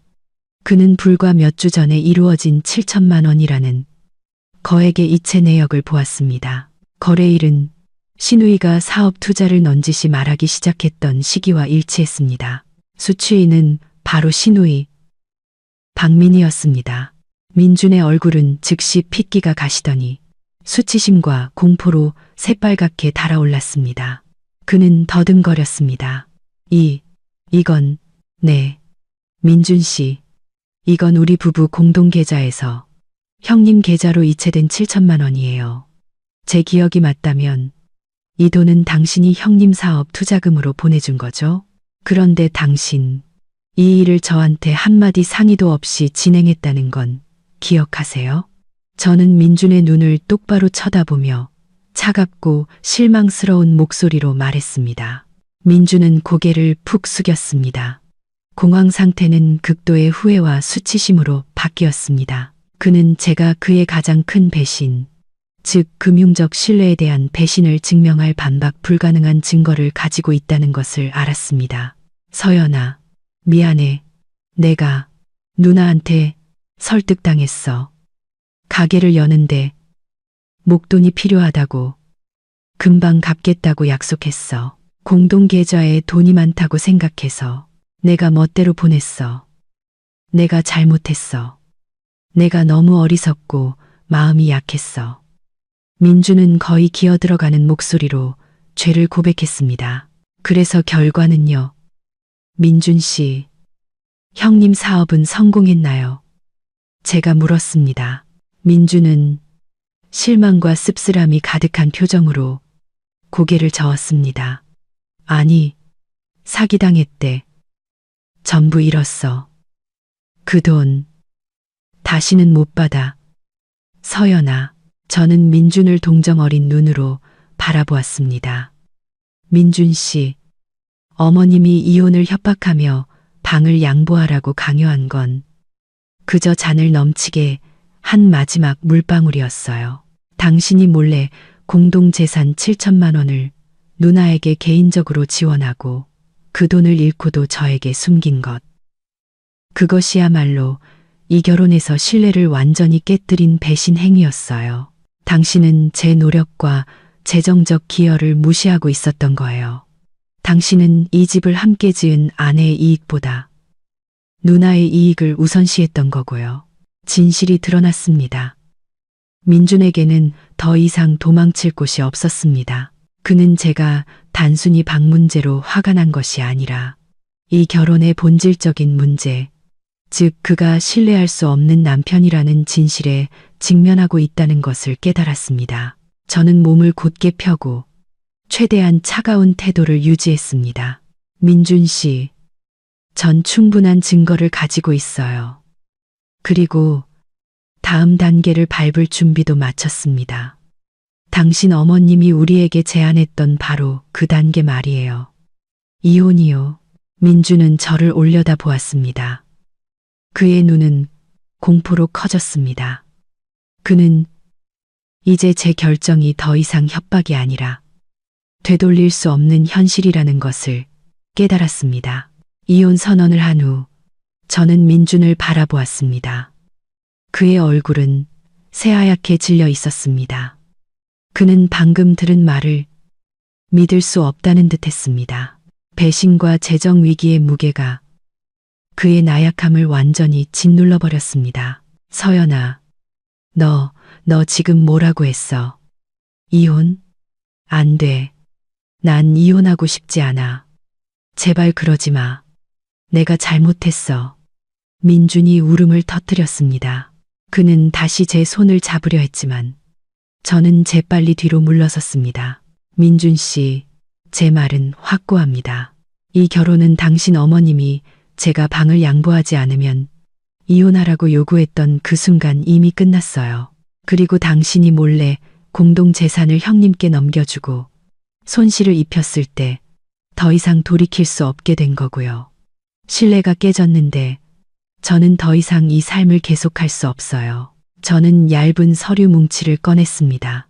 그것은 제가 제주도에 가기 전 미리 준비해둔 협의 이혼 신청서였습니다. 변호사와 상담하여 작성한 재산 분할 합의서 초안도 함께였습니다. 저는 그것들을 7천만 원 거래, 내역서 사본 옆 테이블 위에 놓았습니다. 민준 씨, 저는 초기 절차를 모두 마쳤어요. 남은 건 당신의 협조뿐이에요. 시끄럽게 소송까지 가고 싶지는 않아요. 당신이 이 서류에 서명해 준다면 모든 것이 빨리 끝날 거예요. 민주는 이혼 신청서를 보고 눈이 커졌습니다. 서연아, 너 이걸 다 준비해뒀던 거야. 처음부터 이럴 계획이었어. 민준 씨, 이 집에 대한 제 기여는 당신 가족들 눈에는 아무 가치도 없었어요. 전 그저 제 자신을 지키고 있었을 뿐이에요. 저는 숨을 한번 깊게 들이쉬고 가장 중요한 문제인 손해배상 요구로 바로 들어갔습니다. 당신과 당신 가족이 저에게 입힌 손해와 증거에 근거해서 저는 당신에게 5억 원의 손해배상을 요구합니다. 민주는 거의 비명을 지르듯 소리쳤습니다. 5억, 서연아, 너 미쳤어. 내가 무슨 수로 5억을 마련해. 계산이 잘못된 거 아니야. 네가 낸 7억 원에 공동재산을 더해도 어떻게 5억이 돼? 저는 침착한 목소리를 유지하며 자세히 설명했습니다. 민준 씨, 5억 원에는 첫째, 제가 새로운 삶을 시작하기 위해 당신이 반드시 반환해야 할 제 초기 투자금 7억 원의 일부와 정신적 피해 보상금이 포함되어 있습니다. 둘째, 당신이 손실을 입힌 공동재산 7천만 원에 대한 제 몫의 보상금. 셋째, 이 사건으로 인해 제가 입은 은행이자 손실과 기회비용, 그리고 가장 중요한 것은 이 보상금은 남은 은행 대출금을 완전히 해결해서 이 집이 압류되어 헐값의 경매로 넘어가는 것을 막기 위함입니다. 당신이 협조한다면 집은 지킬 수 있겠지만 이 보상금을 지불해야 합니다. 난 5억 원 없어. 나더러 어디서 구하라는 거야. 민주는 절망했습니다. 민준 씨, 당신 개인 자산을 팔거나 대출을 받거나 아니면 이 아파트를 팔아서 제게 지불하면 됩니다. 아파트를 팔고 나서 제 돈 7억 원, 남은 은행 대출금, 그리고 당신이 잃어버린 7천만 원을 제외하면 당신 손에 남는 돈으로는 편안한 삶을 살기 힘들 겁니다. 민준 씨, 선택하세요. 이혼하고 돈과 집을 모두 잃거나 아니면 5억 원을 배상하고 제가 소송을 취하해서 이 집을 지키거나요. 제가 5억 원이라는 숫자를 제시하자 방안은 무거운 침묵에 잠겼습니다. 민주는 소파에 주저앉았습니다. 그는 고개를 숙였고 어깨는 떨리고 있었습니다. 그는 더 이상 논쟁하거나 저항할 기력조차 남아있지 않았습니다. 그는 자신의 나약하고 잘못된 결정들에 의해 완전히 짓밟혔습니다. 서연아, 날 망하게 할 작정이야. 민준이 씁쓸하고 고통스러운 목소리로 내뱉었습니다. 민준 씨, 제가 당신을 망하게 하는 게 아니에요. 당신이 우리와 우리 재산을 지키는 대신 당신 가족의 이기심을 지키기로 선택했을 때 당신 스스로를 망하게 한 거예요. 저는 그저 재정적 신뢰를 깨뜨리고 공동재산에 손실을 입힌 당신의 행위에 대해 책임을 지라고 요구하는 것뿐이에요. 저는 여전히 필요한 냉정함을 유지하며 대답했습니다. 바로 그때 안방문이 열렸습니다. 모든 대화를 엿듣고 있던 신우이가 분노와 공포에 찬 얼굴로 걸어 나왔습니다. 올케, 너 지금 뭐라고 했어? 5억, 너 미쳤어? 어떻게 그런 말도 안 되는 돈을 요구할 수가 있어? 우리 가족 전부를 길바닥에 나앉게 할 셈이야. 신우이는 제게 곧장 다가와 손가락질을 했습니다. 저는 신우이를 돌아보았습니다. 제 눈빛은 얼음장처럼 차가웠습니다. 형님, 다시 한번 말씀드리지만 이 일은 저와 민준 씨의 문제입니다. 형님은 우리 부부의 공동재산 7천만 원을 손실시켰어요. 형님에게도 책임이 있지만 저는 민준 씨에게 보상을 요구하고 있습니다. 형님이 아니고요. 더 이상 저희 부부의 사적인 대화에 끼어들 권리가 없으세요. 나는 얘 누나야. 내 동생을 지킬 권리가 있어. 신우이가 반박했습니다. 네, 어떻게 민준 씨를 지키셨죠? 그를 꿰어 공동자금을 받아내 사업에 실패하고 그를 집을 잃을 위기에 빠뜨리는 방식으로요. 형님, 은행 대출금이 제때 상환되지 않아서 이 아파트가 곧 경매에 넘어갈 거라는 건 아세요? 형님이 지금 편안하게 쉬고 있는 바로 그 안방이 있는 집 말이에요. 저는 조금도 봐주지 않고 직설적으로 말했습니다. 그 말을 들은 민주는 더욱더 무너져 내렸습니다. 그는 신우이를 돌아보았습니다. 그의 눈에는 원망이 가득했습니다. 누나, 방으로 돌아가. 이건 우리 부부 문제야. 누나가 이미 충분히 일을 크게 만들었어. 신우이는 멍하니 서 있었습니다. 신우이에게서 전화를 받은 시어머니도 서둘러 아파트로 달려왔습니다. 그녀는 들어서자마자 서로 마주선 저와 민준, 그리고 충격에 빠진 신우이를 보았습니다. 무슨 소란이야? 서연아, 너 돌아왔구나. 당장 계좌에 돈 다시 넣어놔. 이런 식으로 집안을 망치는 짓은 용납 못해. 시어머니는 여느 때처럼 권위적인 목소리로 소리쳤습니다. 저는 시어머니를 보았습니다. 제 눈에는 조금의 두려움도 없었습니다. 네, 어머님, 저 돌아왔어요. 그리고 민준 씨와도 다 이야기했습니다. 민준 씨가 입힌 재정적 손해에 대해 5억 원을 배상할 것을 요구했어요. 그렇지 않으면 저는 이혼 서류에 서명하고 이 집은 은행이 처리하도록 둘 겁니다. 시어머니는 민준을 보았습니다.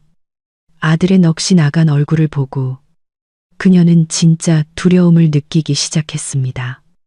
그녀는 저를 향해 다시 권위를 세우려 했습니다. 네가 감히 날 협박해? 그런 말도 안 되는 돈은 요구할 수 없어. 민주는 어머니와 누나를 올려다보았습니다. 그의 눈에는 고통과 함께 혹독한 현실에 대한 깨달음이 담겨 있었습니다. 그는 제 말이 옳다는 것을 알았습니다. 그는 자신의 나약함과 가족의 맹목적인 간섭 때문에 모든 것을 잃었습니다. 그는 돈을 잃었고, 집을 잃었고, 가장 중요하게는 그와 함께 모든 것을 잃은 아내를 잃을 위기에 처했습니다. 민주는 고개를 숙이고 흐느껴 울기 시작했습니다. 엄마, 누나, 제가 잘못했어요. 제가 모든 걸 망쳤어요. 서연아, 미안해. 내가 잘못했어. 미안해. 민준의 붕괴는 단순히 가슴 아픈 광경이 아니었습니다. 그것은 마지막 경고였습니다. 시어머니와 시누이는 민준, 그들이 늘 자랑스러워하던 아들이자 동생이 바로 자신들의 간섭 때문에 무너져 내리는 것을 망연자실하게 바라보고 있었습니다. 시어머니는 더 이상 위엄을 유지할 수 없었습니다. 그녀는 민준에게 다가갔지만 민준은 뒤로 물러섰습니다. 그는 원망 가득한 눈으로 어머니를 보았습니다. 엄마, 이제 보셨어요. 전 모든 걸 잃었어요. 집도, 아내도, 돈도요. 전부 제가 나약해서 엄마와 누나 마음 상하게 할까봐 두려워해서 이렇게 된 거예요. 제가 모든 걸 망쳤어요. 민주는 흐느꼈습니다. 민주는 저를 돌아보았습니다. 그의 붉어진 눈에는 진심 어린 후회가 가득했습니다. 그는 제 앞에 무릎을 꿇었습니다. 시어머니와 시누이 모두를 경악하게 만든 저조차 예상하지 못했던 행동이었습니다. 민준의 목소리는 메어 있었습니다. 그는 누나에게 몰래 돈을 보냈습니다. 미안해. 내가 잘못했어. 누나가 그저 놀고 있는 돈이라고. 친누나를 도와줘야 한다고 설득했어. 나는 엄마가 너무 무서웠어. 엄마가 화낼까봐. 그래서 엄마가 우리 부부 생활에 너무 깊이 개입하게 놔뒀어. 민주는 제 옷자락을 붙잡았습니다. 네가 배상을 원한다면 받아들일게. 내가 가진 모든 걸 팔게. 친구들에게 돈을 빌릴게. 너한테 갚기 위해 죽어라. 일할게. 하지만 서연아, 제발 이혼만은 하지 말아줘. 당장 소송을 취하해달라는 게 아니야. 하지만 내가 다시 시작할 수 있다는 걸 증명할 기회를 한 번만 줘. 나는 네가 필요해. 이 집이 필요해. 우리 가족이 필요해. 서연아. 민주는 제 발치에 고개를 파묻었습니다. 그의 사과는 제가 들어본 것 중 가장 절망적인 사과였습니다. 저는 민준을 보았습니다.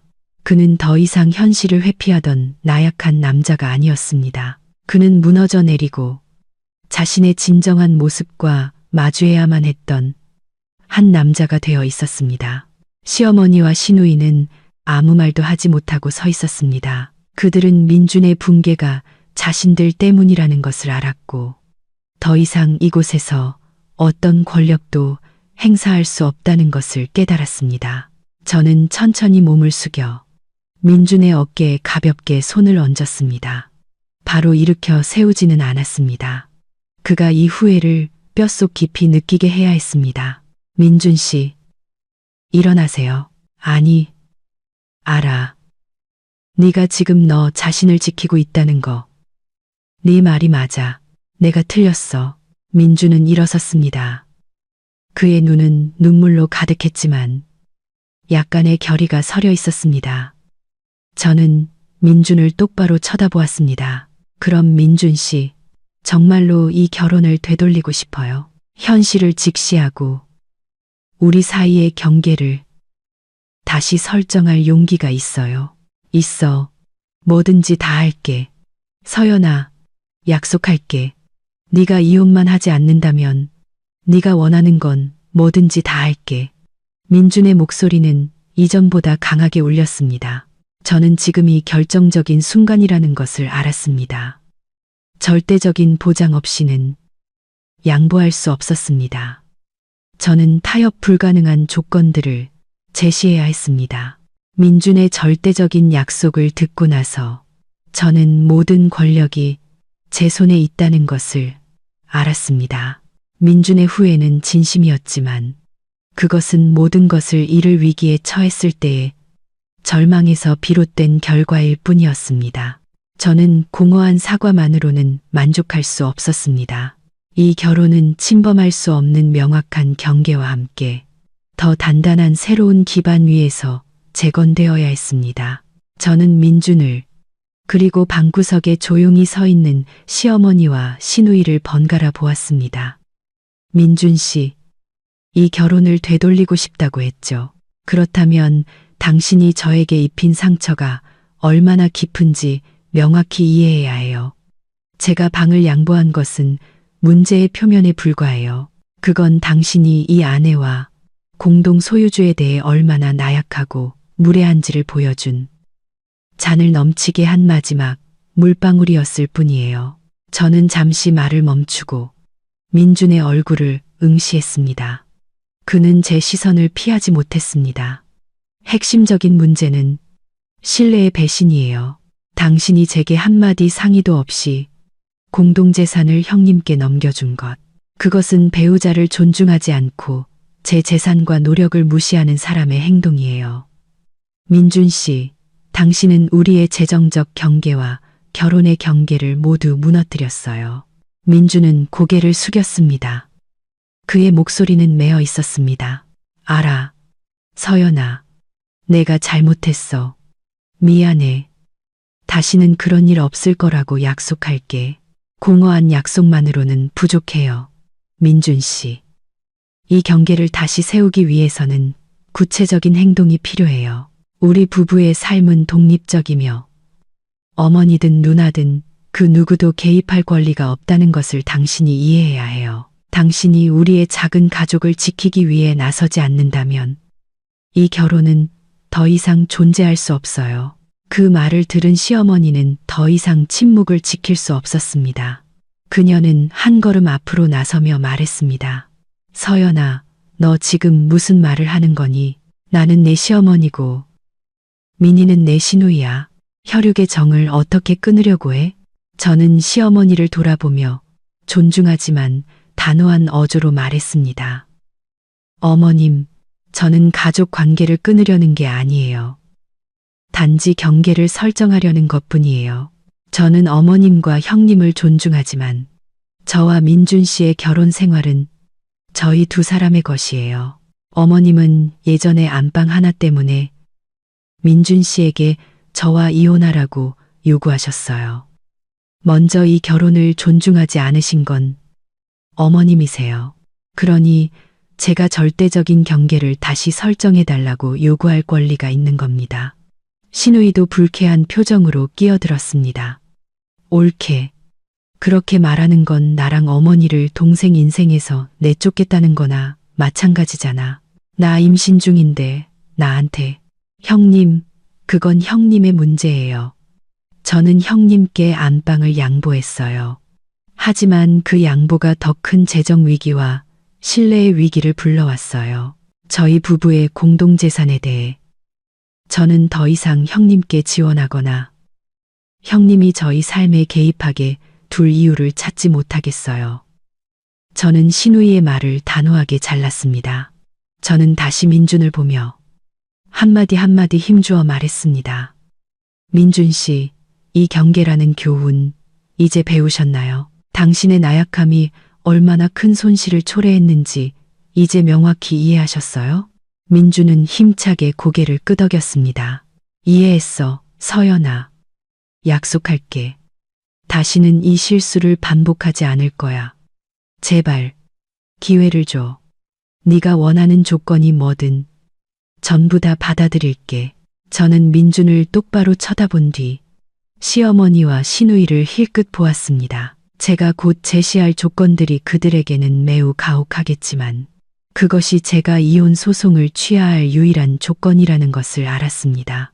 민준 씨, 당신이 다음 두 가지 절대 타협, 불가능한 조건을 즉시 수락하고 실행한다면 이혼 소송 취하를 고려해 볼게요. 민준은 침을 삼켰습니다. 그의 눈에는 결의가 가득했습니다. 말해, 서연아, 전부 다 받아들일게.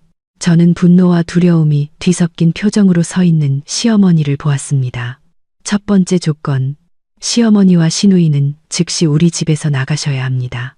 제 말이 끝나자마자 시어머니는 격렬하게 반발했습니다. 뭐, 너 미쳤니? 내가 감히 시어머니랑 시누이를 집에서 내쫓아. 이 집은 내 아들 집이야. 시누이도 소리쳤습니다. 옳게. 너무하잖아. 나 임신 중인데 길바닥에 나 앉으라는 거야. 민주는 즉시 어머니와 누나를 돌아보았습니다. 그의 얼굴은 엄격했고 처음으로 절대적인 강인함을 보였습니다. 엄마, 누나, 제발 조용히 좀 해줘요. 두 사람이 이미 충분히 개입했어요. 이제 저희 부부가 알아서 해결하게 놔두세요. 저는 서연이의 이 조건을 받아들이겠습니다. 민주는 저를 다시 보며 고개를 끄덕였습니다. 첫 번째 조건 받아들일게, 서연아. 내가 엄마랑 누나한테 얘기해서 오늘 바로 나가시라고 할게. 저는 고개를 끄덕였습니다. 민준의 단호함은 제 결정에 대한 믿음을 더해 주었습니다. 저는 두 번째 조건을 이어갔습니다. 두 번째 조건, 민준 씨는 어머니, 시누이를 포함한 가족 그 누구도 우리 부부의 사생활, 재정, 그리고 결정에 개입하는 것을 절대 허용하지 않겠다고 약속해야 합니다. 만약 앞으로 아주 작은 개입이라도 발생할 경우 저는 즉시 이혼 절차를 다시 시작할 겁니다. 그리고 그때의 보상금은 5억에서 끝나지 않을 거예요. 민주는 조금도 망설이지 않았습니다. 그는 이것이 결혼을 구하기 위한 생존 조건이라는 것을 알았습니다. 이 조건이 없다면 모든 것이 반복될 것이라는 것을 알았습니다. 두 번째 조건도 받아들일게. 서연아, 약속해. 내가 직접 그 경계를 설정할게. 내가 우리 보금자리를 지킬게. 다시는 엄마랑 누나가 개입하게 두지 않을게. 내가 모든 걸 책임질게. 민주는 제 손을 잡았고 이번에는 저도 손을 빼지 않았습니다. 그렇다면 민준 씨, 행동으로 증명하세요. 당신의 단호함을 제게 보여주세요. 당신이 가장 먼저 해야 할 일은 지금 당장 어머님과 형님이 집에서 나가는 것을 돕는 겁니다. 민주는 시어머니와 시누이를 돌아보았습니다. 그의 얼굴은 단호하면서도 마음 아파 보였습니다. 엄마, 누나, 죄송하지만 전 결정했어요. 두 분은 지금 당장 제 집에서 나가주셔야 해요. 제가 큰 실수를 저질렀고 이 결혼과 이 집을 지키기 위해 서연이의 조건을 따라야만 해요. 시어머니는 이 현실을 받아들일 수 없었습니다. 그녀는 증오의 찬 눈으로 저를 쳐다보았지만 민준이 제 편에 섰기 때문에 아무것도 할 수 없었습니다. 민준아, 네가 감히 네 아내 때문에 이 엄마랑 네 누나를 내쫓아. 시어머니가 소리쳤습니다. 엄마, 내쫓는 게 아니에요. 그냥 경계를 다시 설정하는 거예요. 엄마가 이걸 받아들이지 않으시면 저와 서연이는 이혼할 거고 그럼 저와 엄마 모두 모든 걸 잃게 돼요. 엄마랑 누나, 짐 챙기세요. 제가 새로운 거처를 찾는 건 도와드릴게요. 시누이는 눈물로 민준의 마음을 흔들려고 했습니다. 민준아, 나 임신했어. 어떻게 그렇게까지 잔인할 수가 있어. 민준은 고개를 돌렸습니다. 그는 감정을 이용한 이런 말들에 너무나 지쳐 있었습니다. 누나, 내가 이미 충분히 해줬어. 누나는 내 돈을 가졌었고 내 아내의 안방에서 지냈어. 이제 나는 내 인생을 구해야 해. 엄마 집에 잠시가 있거나 다른 아파트를 구해. 미안해. 민준의 단호한 말은 모든 논쟁을 끝냈습니다. 시어머니와 시누이는 자신들이 처참하게 패배했다는 것을 알았습니다. 민준의 단호함은 제가 오랫동안 기다려온 행동이었습니다. 그는 저를, 이 결혼을, 그리고 가족의 간섭으로부터의 독립을 선택했습니다. 제가 최후 통첩을 보낸 지 몇 시간 만에 민주는 조건을 성실히 이행했습니다. 그는 피곤하지만 단호한 표정으로 직접 어머니와 누나의 짐을 싸는 것을 도왔습니다. 시어머니와 시누이는 침묵과 극도의 씁쓸함 속에서 떠났습니다. 시어머니는 제 얼굴은 쳐다보지도 않고 문을 나서기 전 실망 가득한 눈으로 민준을 한번 쏘아볼 뿐이었습니다. 임신한 몸으로 동정을 얻으려던 시누이의 노력도 민준을 흔들지 못했습니다. 그들은 짐과 함께 소리 없는 원망을 짊어지고 자신들이 마음대로 할 수 있다고 생각했던 아파트를 떠났습니다. 문이 닫힌 후 조용한 아파트에는 저와 민준만이 남았습니다. 안방은 다시 비워졌습니다. 민준은 저를 돌아보았습니다. 그의 눈에는 고마움과 후회가 가득했습니다. 서연아, 네가 요구한 대로 했어. 엄마랑 누나는 떠났어. 다시는 그 누구도 우리 부부 생활에 개입하게 두지 않겠다고 약속할게. 내가 이 경계를 지킬게. 저는 민준에게 다가가 그의 눈을 똑바로 쳐다보았습니다. 민준 씨, 그 약속 꼭 지키길 바라요. 오늘 당신의 행동이 우리 결혼을 구했어요. 이혼 신청과 손해배상 요구는 잠시 보류할게요. 민주는 수톤에 짐을 내려놓은 듯 안도의 한숨을 내쉬었습니다. 고마워. 서연아, 정말 고마워. 민준 씨, 지금 가장 중요한 건 고맙다는 말이 아니에요. 우리는 당장 이 재정 위기를 해결해야 해요. 저는 휴대폰을 꺼내 전원을 꺼두었던 보조 계좌를 다시 확인했습니다. 은행의 알림을 계속 주시하고 있었습니다. 은행이 가장 강력한 조치를 취하기까지 몇 시간밖에 남지 않았다는 것을 알았습니다. 민준 씨, 은행 대출금이 너무 오래 연체됐어요. 제가 인출했던 3억 5천만 원을 제 개인 은행 계좌로 다시 이체할게요. 그리고 그 돈으로 이 아파트에 남은 주택담보대출 전액을 상환할 거예요. 더 이상 은행이 집을 압류할까봐 걱정하지 않아도 돼요. 민주는 놀랐습니다. 대출을 전부 갚겠다고.